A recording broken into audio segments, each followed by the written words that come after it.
Welcome, everybody, to this new episode of The Savvy Street. And this is a new experience for all of us. I am your host this evening. My name is Roger Bissell, and our guest and victim of my relentless questioning is our own Vinay Kolhatkar. And he has a very interesting subject he's going to speak on and answer some questions. Is a corporate device essentially pro-capitalism and pro-individualism? Well, that's a good question right off the bat. And so let's just start with that. And I do have a follow-up to that, but it's not a gotcha follow-up. It's just a flip side of the question. So go ahead, Vinay, and tell us your thoughts on that. Well, thank you for having me on the show on the other side. So a corporate device, to put it very bluntly and in short, enabled enormous large-scale economies of scale when it was coupled with limited liability, which I'll come to very shortly. So in the beginning, you had sort of, let's say, ancient Greece, where if a man couldn't pay off his debts, he became kind of a lifelong slave trying to repay his debts. Technically not a slave, but he was in debt all the time, and his creditors became masters. And if he couldn't repay it, his wife, his children, everyone got trapped under a mountain of debt. A very sorry state of affairs. Then we had joint stock corporations where the shareholders of those corporations were liable for beyond what they risk in that venture, right? So you start a shipping company, the ship sinks, it's the Titanic, and you might have put in several $1 million already, but then you're up for another tens of millions of dollars that could bankrupt you. That device was not a great idea for corporations to grow. Firstly, a whole large middle class, even poorer than middle class people, can now own shares in limited liability corporations. So limited means the liability is limited to what they have invested. At worst, those shares would drop to zero and they get nothing back. But what doesn't happen is, you got a mortgage and you and your wife has worked very hard. You paid off the mortgage in 35 years, and then you bought, I don't know, $700 worth of shares in a mining company. And all of a sudden, you got creditors banging on your door, taking away your house and cars and everything you own because the corporation committed a mistake. It's not a corporation that you're an executive or a director of. You have no control of how it is run.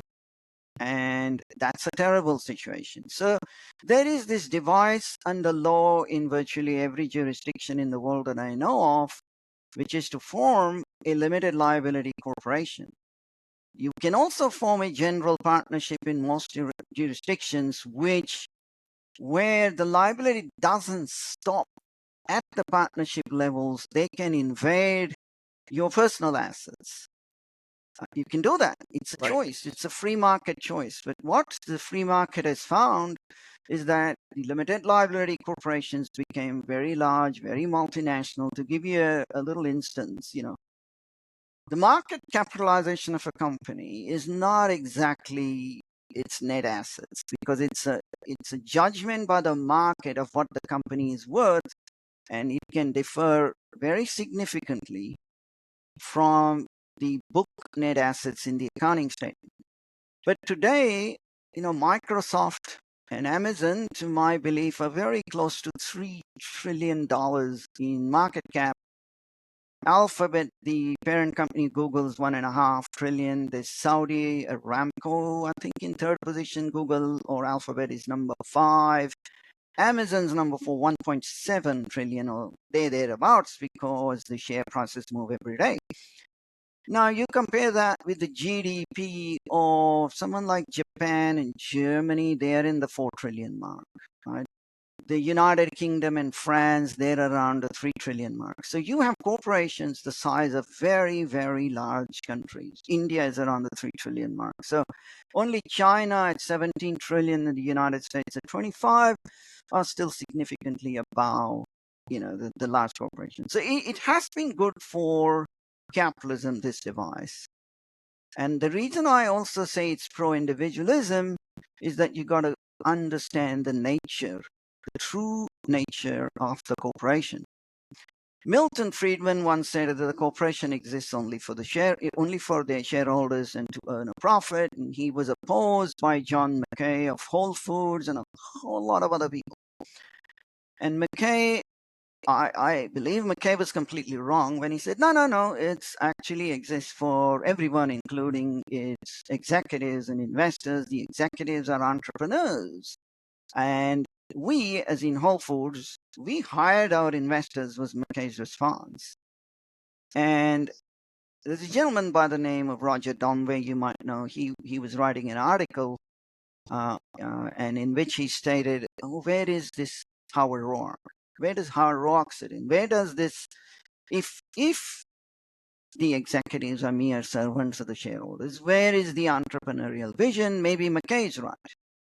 And in actual fact, neither Donway nor Mackay are right. And even Friedman was partially right. Friedman was interpreted by the New York Times as saying the executives are servants of the shareholders, but he didn't actually say that. He just said the duty of the executives is to earn a profit, and that's their only duty. But in following that duty, you automatically have to assuage and look after your other stakeholders. I mean, let me take an illustration. Let's say you have an aluminum extrusion company, and you depend for those aluminum products, the raw material is aluminum, then all of it you get from one provider, say Alcoa. Well, you got to keep them on your good side. You got to negotiate long-term contracts, meet them often. You just got to do it, because if you lose them, you lost your business.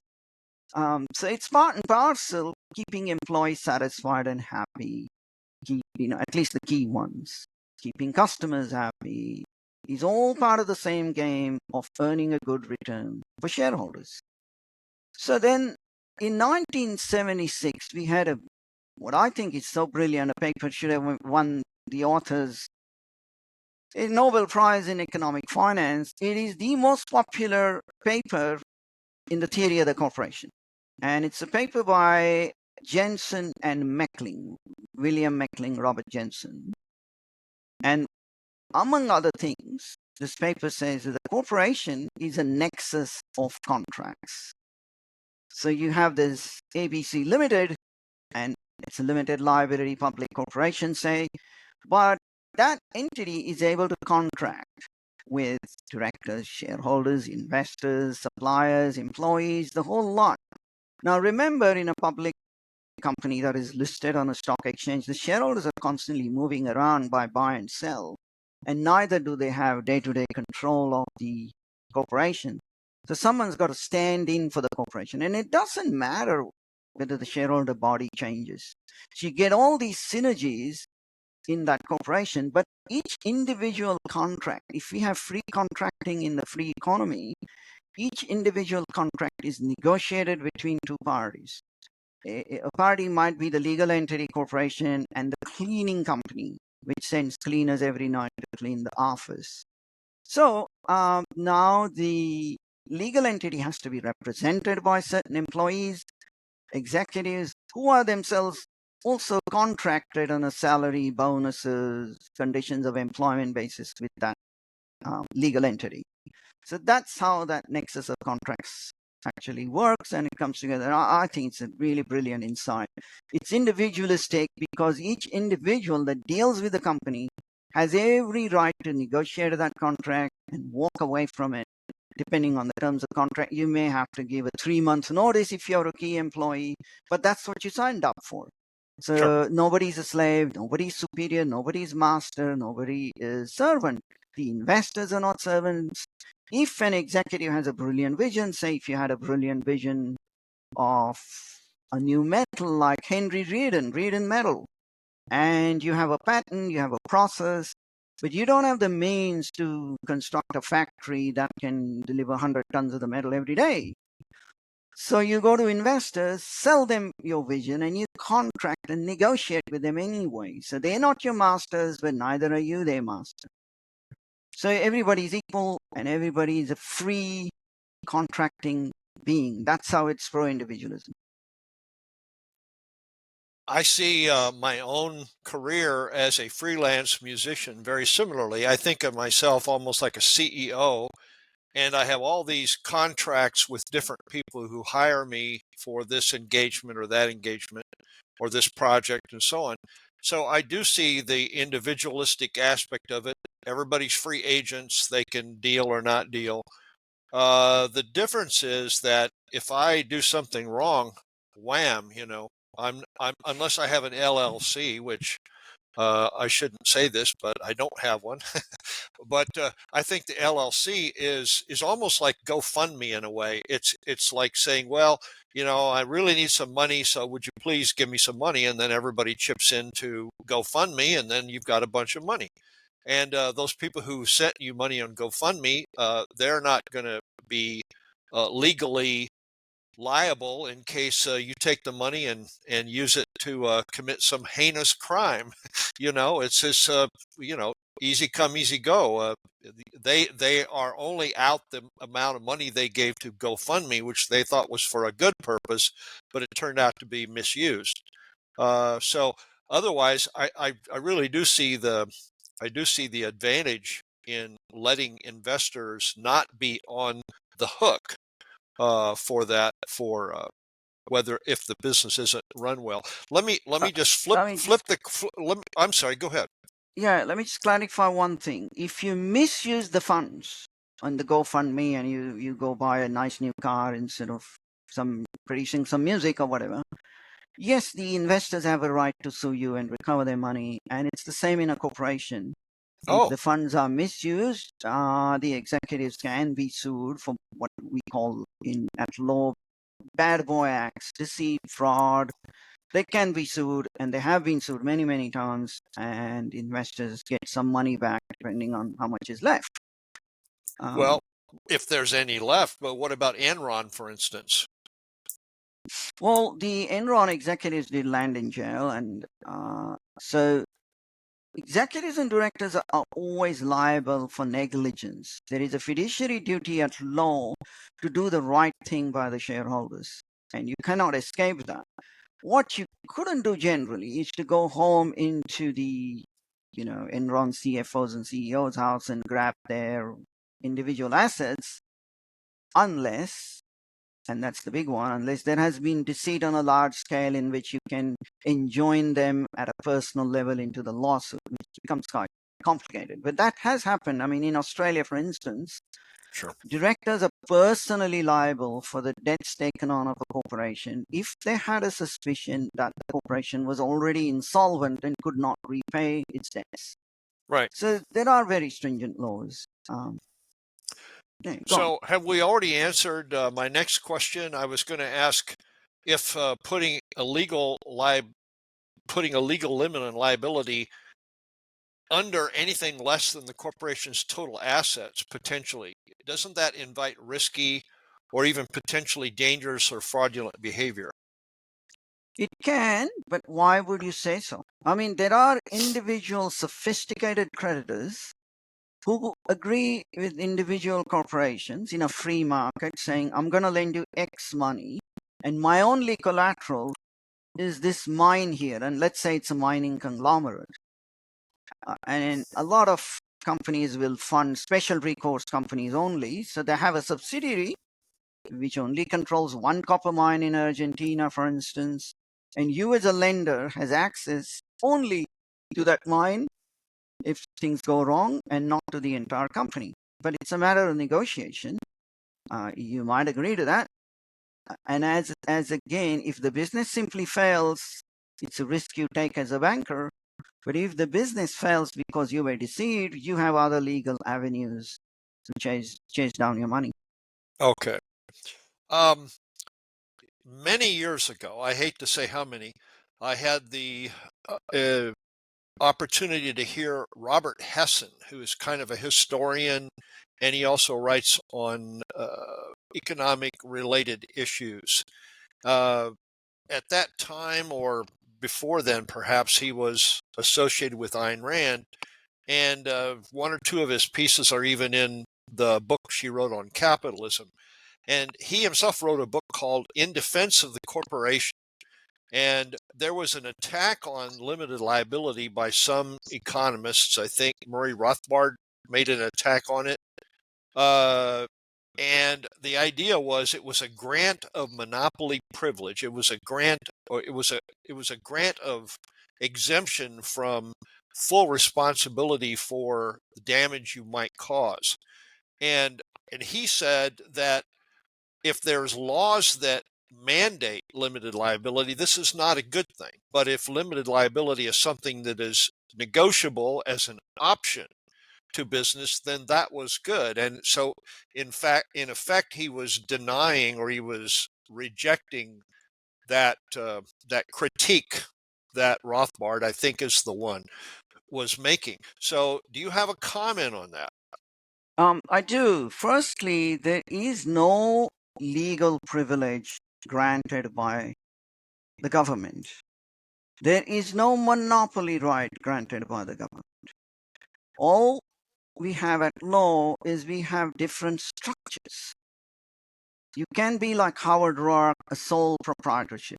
You can be a general partnership where you allow your creditors to invade your home, so to speak, your personal assets beyond the assets of the partnership. And you may be compelled to do so because the partnership is small and you can take the money out of the partnership.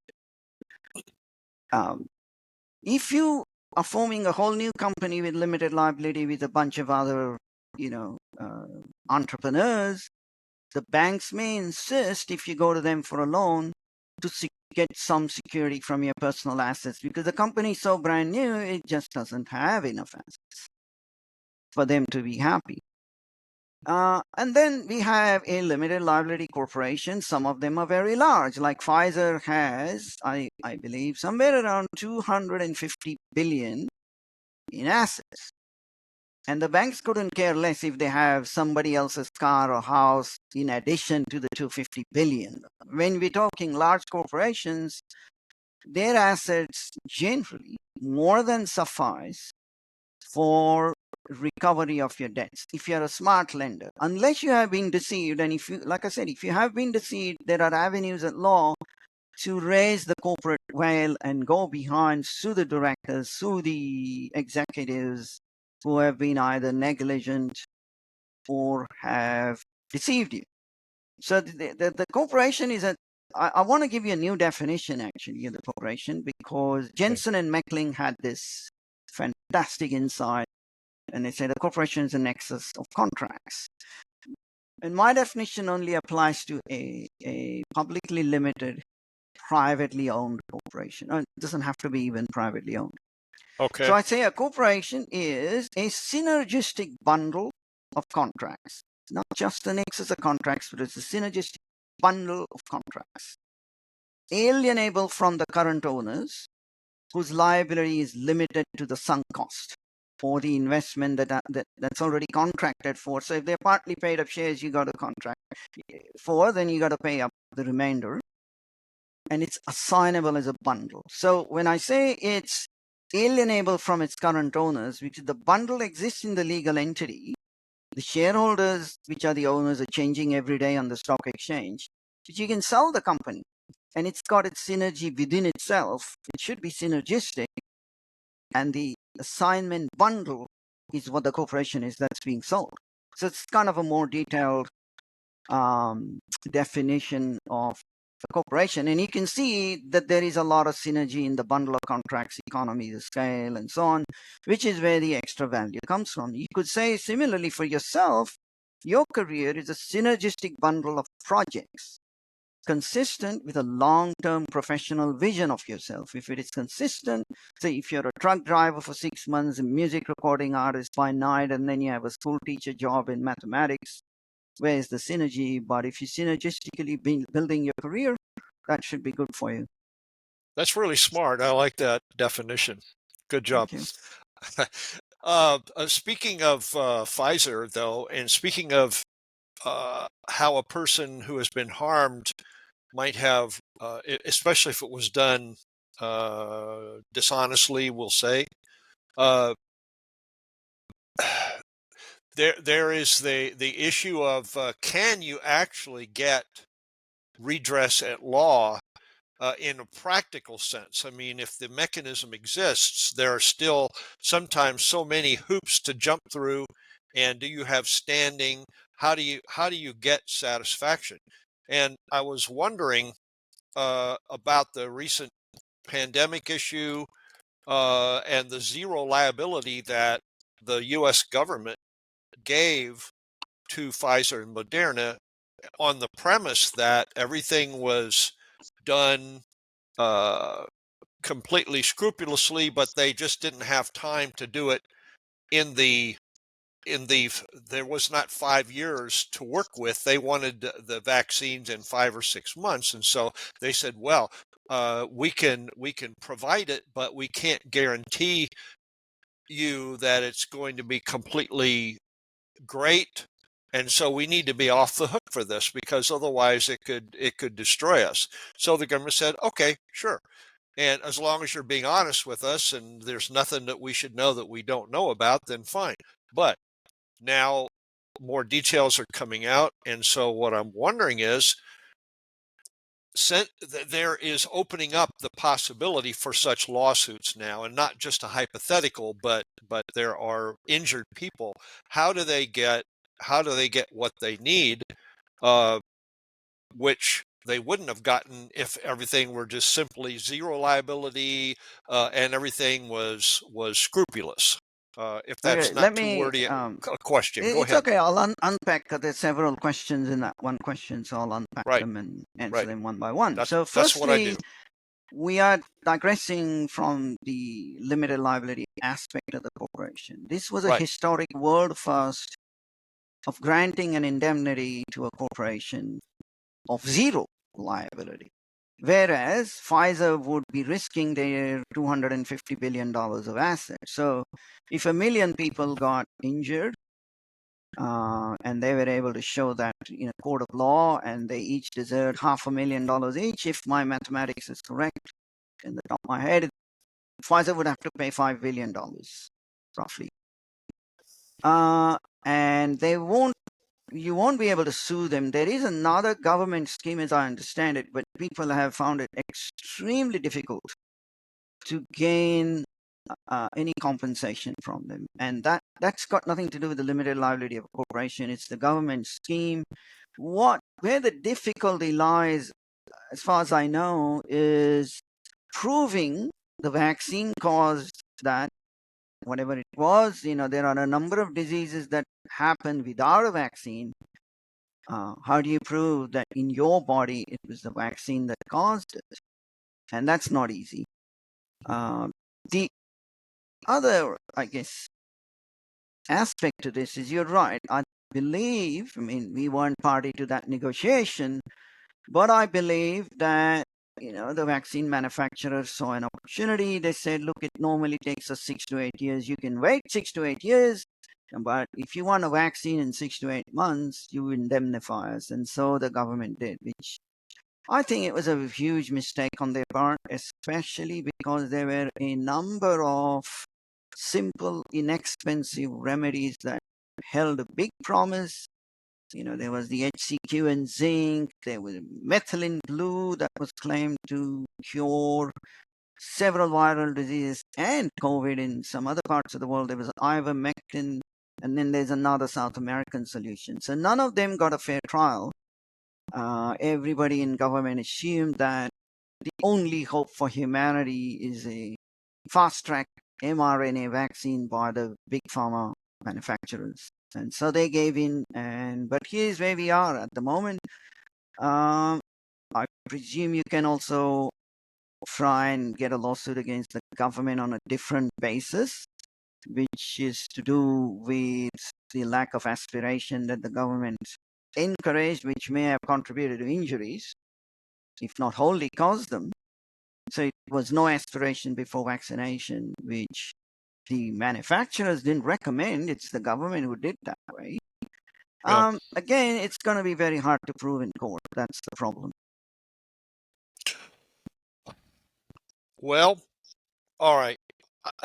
This is a wild card question. So we have about 5 minutes to go here, and I think you would have plenty to say on this, but you haven't heard this question yet. So this is not on our list.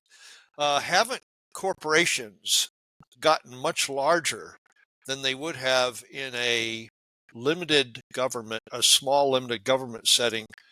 We know there's a lot of fiat money, welfare state spending, subsidies, credit money creation.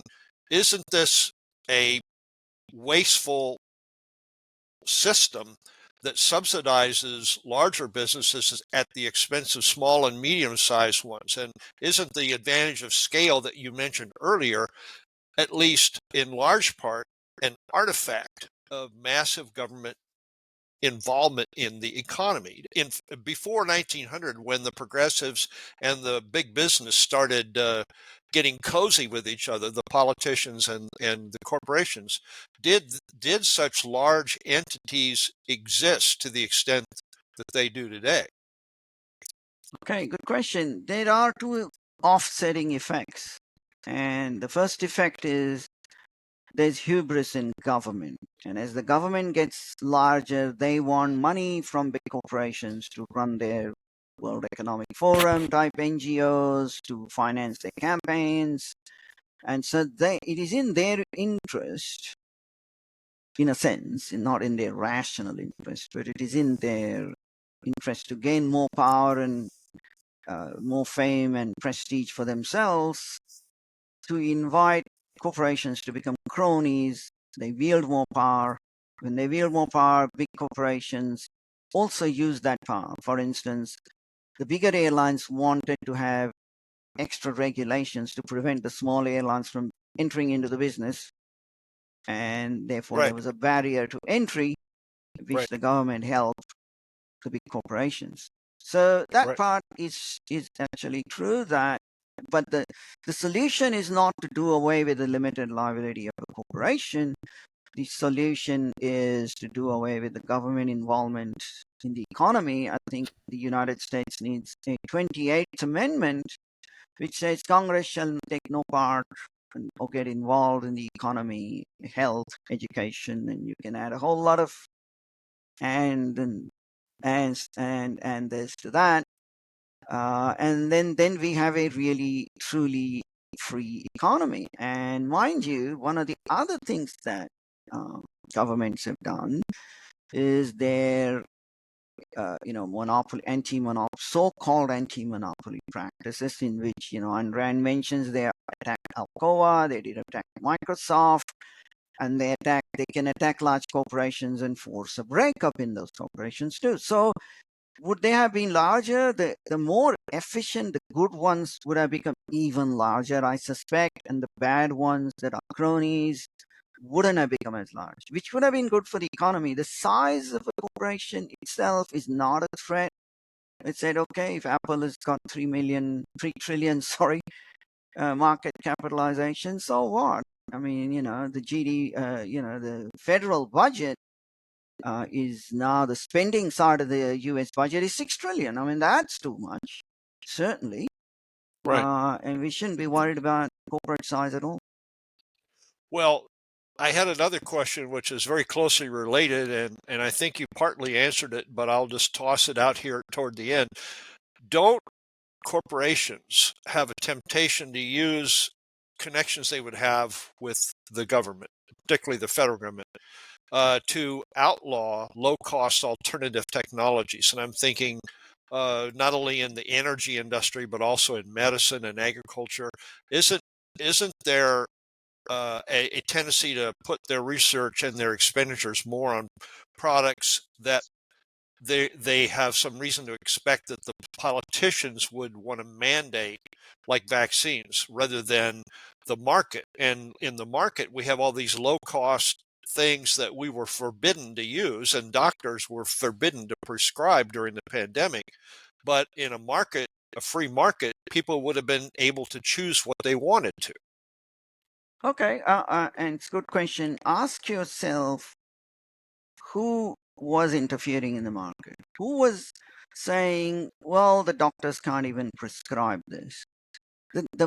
On paper, the pharmaceutical industry had no such power to stop you from going to the local chemist, buying ivermectin from your local physician, from prescribing it. It's a government orchestrated scheme of interference in the free market. And so, really, to cut that, it's not about cutting Pfizer down to size, it's about cutting the government off the economy. So then, each person has a choice, maybe for the elderly, especially taking the Pfizer vaccine despite the side effects, as long as you took it with aspiration, was the right thing to do, in addition to stocking their cabinet with whatever, ivermectin or whatever. And maybe for some, especially younger people, should have stayed away from it. But every human being should have had a free choice.